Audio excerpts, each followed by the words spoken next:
তো বন্ধুরা, কেমন আছো তোমরা? প্রিয়া কিচেনে অল ভিডিওতে তোমাদের আরও একবার ওয়েলকাম। আজকে করব বাঁচা মাছের ঝোল।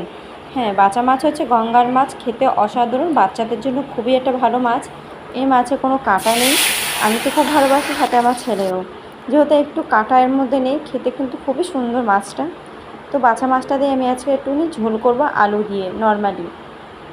তার জন্য দেখো, মাছ ভেজে নামিয়ে কড়াইতে তেল দিয়ে, আবার মাছ নামানোর পরে ওই একই তেলে জিরা ফোড়ন দিয়ে আলু ছেড়েছি। আলু ভাজা প্রায় হয়ে এসেছিলো, তারপরে লবণ হলুদ দিয়ে দিলাম।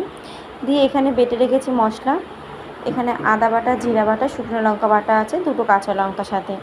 তো আমি বেশি মশলাটা কিন্তু শিলেই বাটি।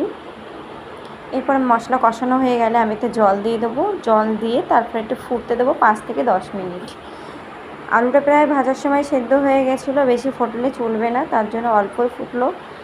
তো দেখো, মাছগুলো এবার ভেজে রাখা মাছটা আমি কিন্তু দিয়ে দিলাম। দিয়ে তরকারিটা আমি এখন নামিয়ে নেব।